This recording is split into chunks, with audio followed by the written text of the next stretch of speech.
Eat 'em up, yum yum. Eat 'em up, yum yum. Yo, what up, fam? It's your boy JC, the hip hop junkie, with a special episode. That's right, special episode. You can see a little Christmas up, feeling a little jolly, you know. It's that time of year, but it's also our last episode. So before we get into that, let's take a quick break with a word from our sponsors. Eat 'em up, yum yum. Eat 'em up, yum yum. Eat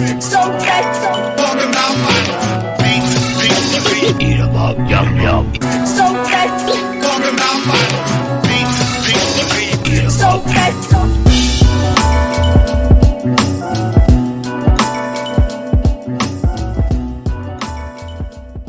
Yo, back.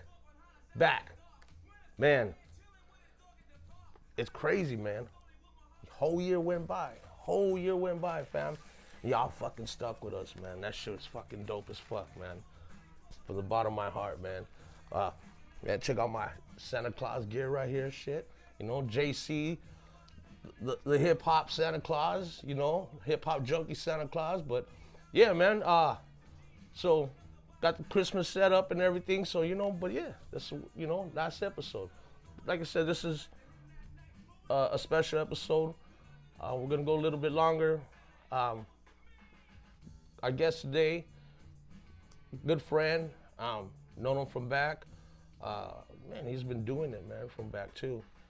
OG 1580 K-Day Mixmaster, not FM, AM, but you know, been doing it for a minute. So allow me to introduce myself. Allow me to introduce our guest for today. No other than DJ Bubba. Bubba, man. What's up with you, dog? Man, thank you for coming through, man. Thank you for having me, man. Yo, fam, been knowing Bubba for a minute, man. Been knowing for a minute. Saw him fucking do battles and shit back in the days, you know. Yeah, man, been knowing for a minute. But yo, Bubba, man, how you doing? How's everything? Good, man. You know, shit, still DJing. Still doing it. Always, you know, that's forever be in you, you know, no matter what. Most definitely, you know. Still in the scene. Good. Still fucking with beats. Still doing my beats.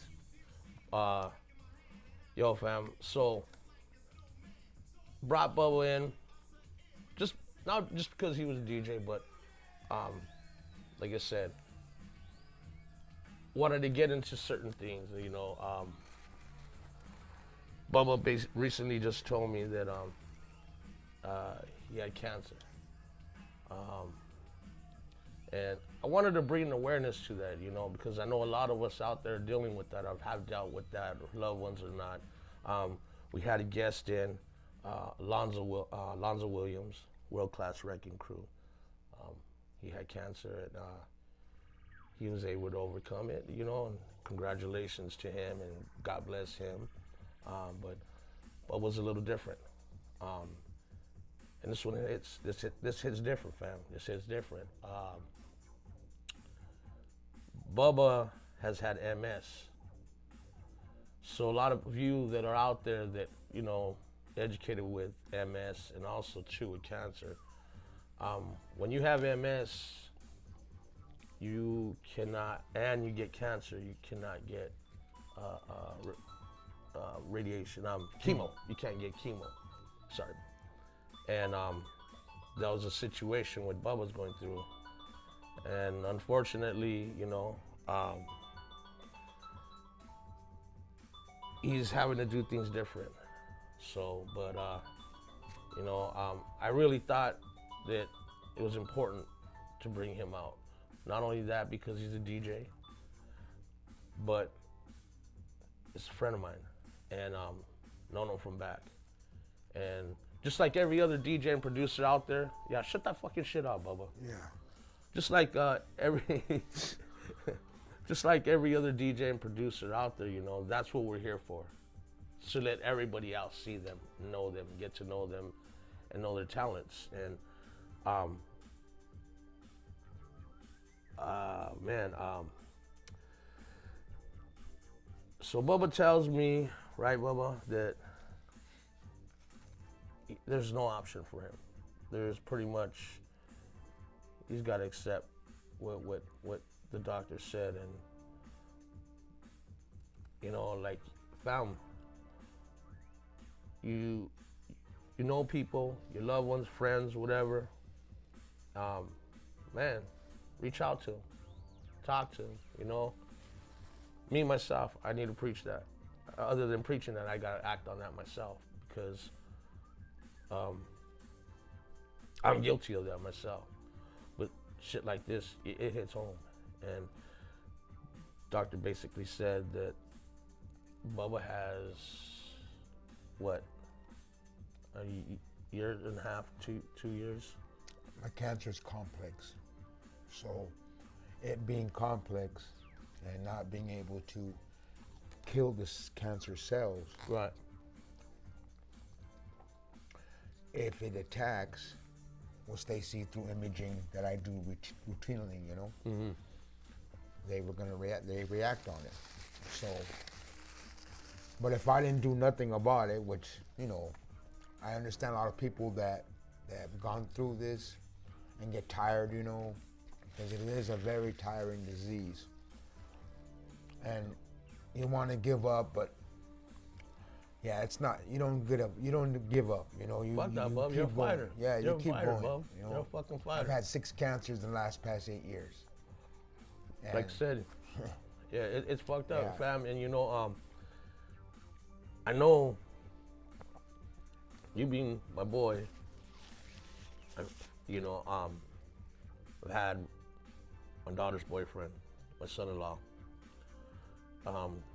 Recently, he was going through that. Yeah, he was going through that, and he had chemo, and he was, you know, he was fortunate. He was lucky, and same thing. He was able to overcome it. Same, like I said, my cousin, Primo, same thing. So, I'm more or less, you know, somewhat educated on the different, you know, types of cancer and things. And when you told me about your situation, Bub, I was just like, fuck, man.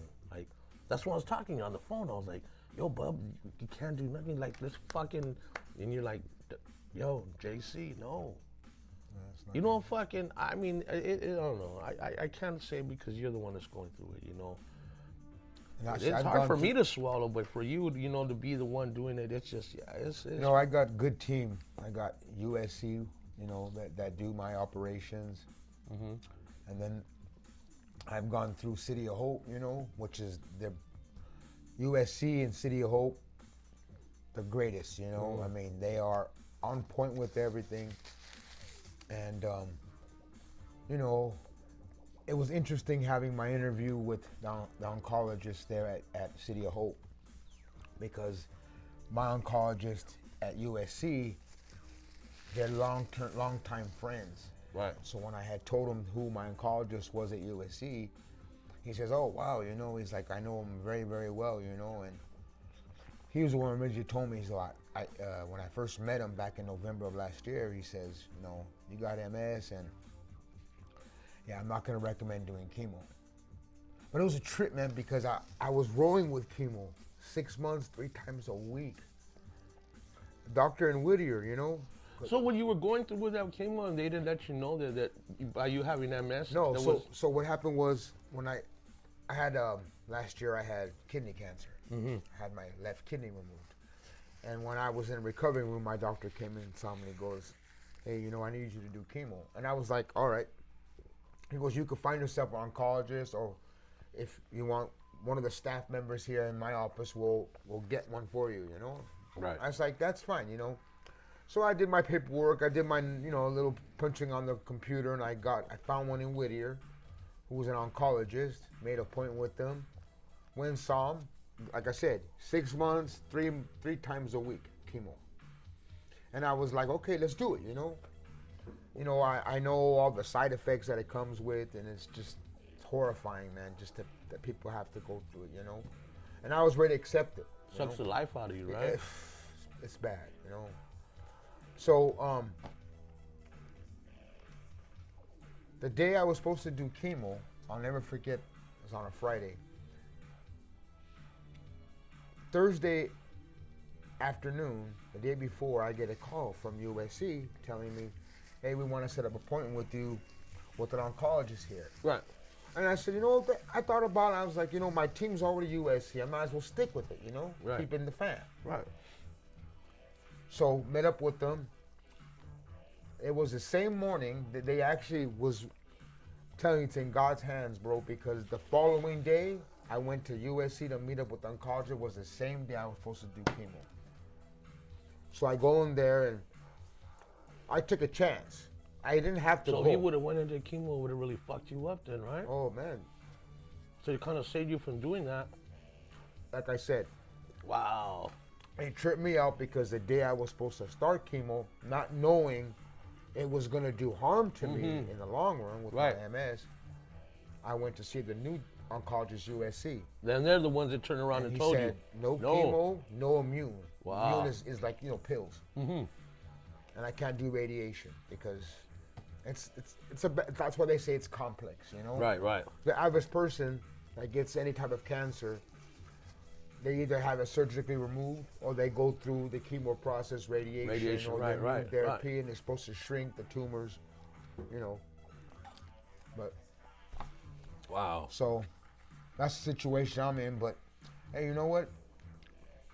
Deal with it and just be strong, you know, and get plenty of exercise, do the right things in life to avoid, Right, right. you know, agitating the cancer to come back again, you know. Right. But yeah, I mean, yeah, fam. Like I said, your loved ones out there, I mean, you know, friends, you know, life's short. You know, and as time goes on, you know, it's time lost. So, I don't know, you know, sometimes it's stupid shit, but yeah.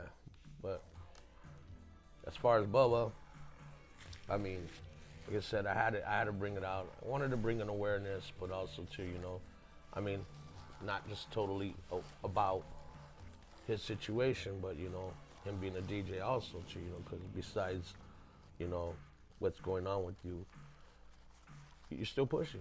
You're still DJing. I see you fucking, you know, out there, you know, fucking with beats and shit, you know. You know, it was crazy because I was thinking about that time back when he battled Bebop. And that shit was crazy because I heard about it, you know? But we, you know, back in the day, it was those house parties. that's where it was And, at. and you went to different ones. City of Whittier.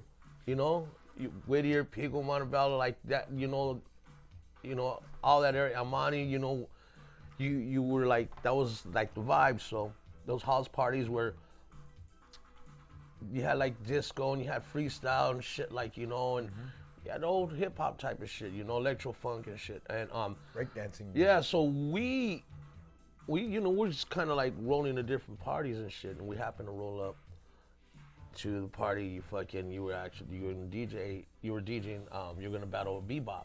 And it's funny because we got there and it was just like, oh, what's up, you know, familiar faces, what's up? Like, yo, man, Bubba's gonna fucking battle Bebop.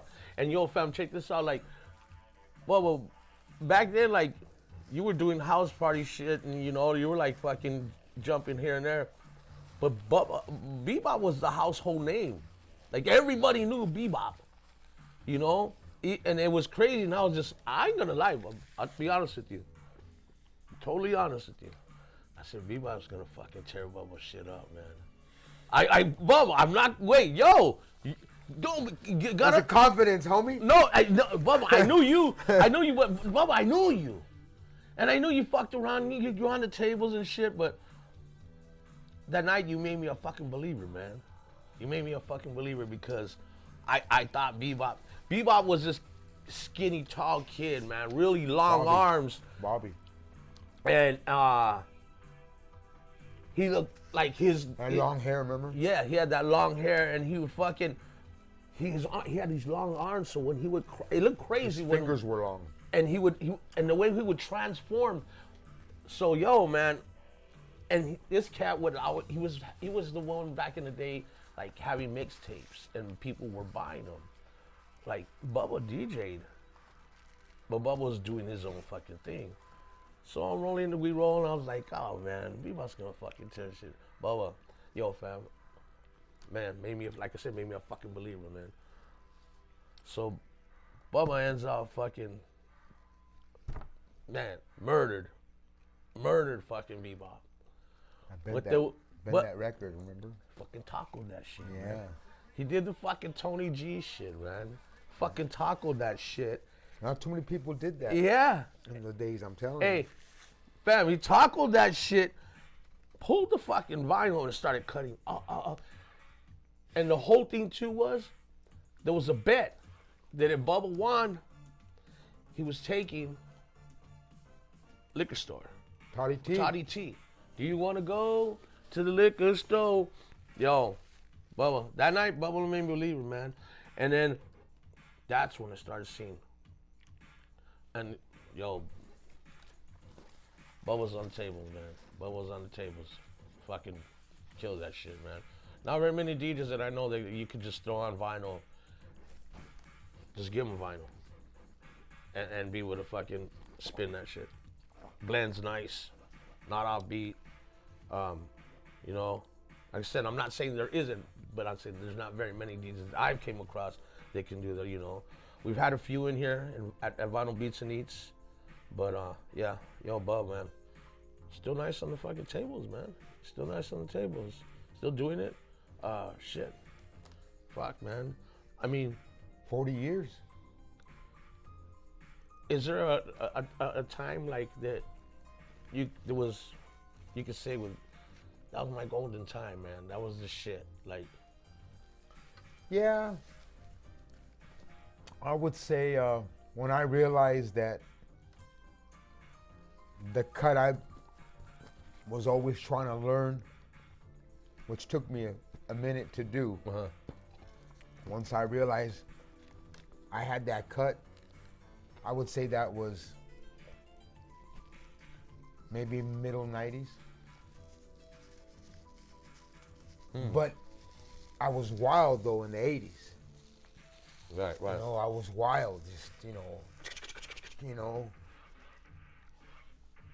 By the 90, I kind of said to myself, instead of doing the wildness, you know, let's put some stilo into that. Right. You know, and one of my mentors, of course, DJ Premier, and I just, It's a good mentor to have. oh, That's a good one of a mentor to kind, have. man, one of a kind. Yeah. K-Day, like, how in the fuck did that happen, bub? Oh, Talking about house parties, you know, I was part of the promotional, the LA promoters, you know, of back in the 80s and early 90s.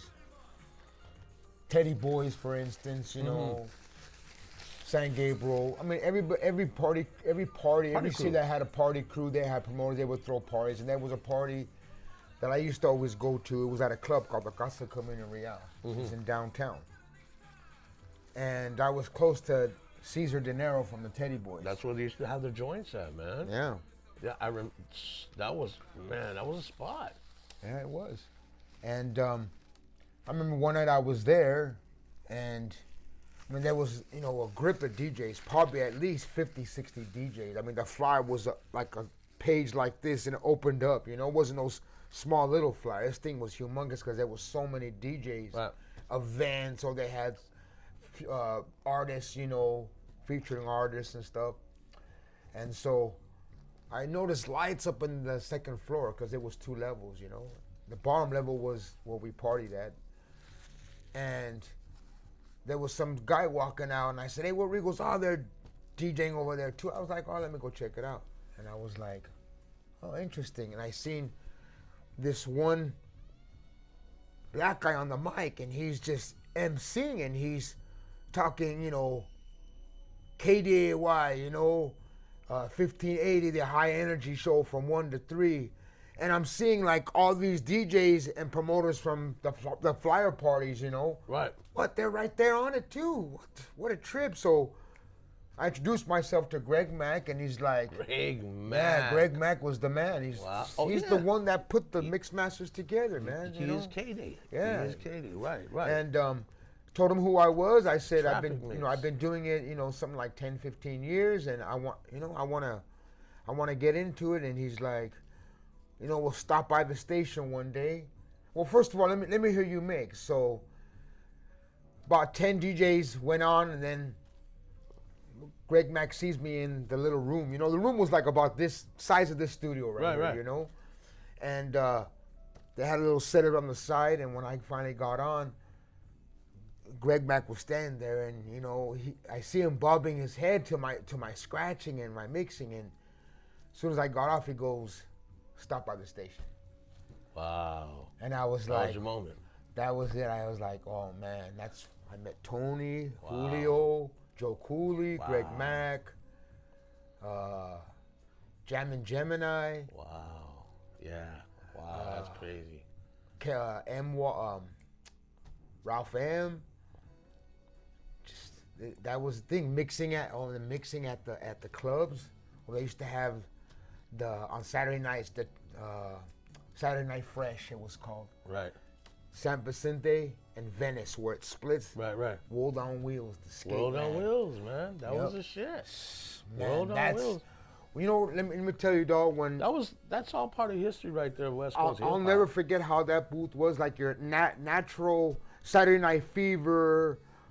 Thank God It's Friday movie where they have a raised booth and they got one. It's exactly like that, and it had the DJs in the back. Wow. And just being in that moment and seeing the skaters going around. While the music's going. And that was live, man. Right. That shit was live. They had it live many times, you know. That's fucking dope. I mean, and then you just being in that moment of being involved with that, and then iconic DJs that you just fucking named right now. But you know, that's fucking dope. Really for shit, bro. But yeah, Bub, man, I like I said, man, I wanted you to come and hang out. I wanted you to fucking, you know, I wanted people to know who you are, Bub. I wanted people, you know, not only that, know your situation, because like I said, know other people out there that can relate to that as far as they know or they are themselves going through. But yeah, man, I just wanted you to come through, hang out, and not only that, just talk about music and, you know, Sure, man. cut shit up, eat a little, bullshit a little, you know. But That's right. yo, man, we're about to jump in the second part right now. Okay. You know? Yo, fam, you already know. This is it. Second part of the show. Hit that like, hit that follow, subscribe. You already know. Instagram. We're about to jump into this next one right now. Boy JC, the hip hop junkie, Vinyl Beats and Eats. One love. Eat 'em up, yum yum. So catchy, Eat 'em up, yum yum. so catchy, Eat 'em up, yum yum. so catchy.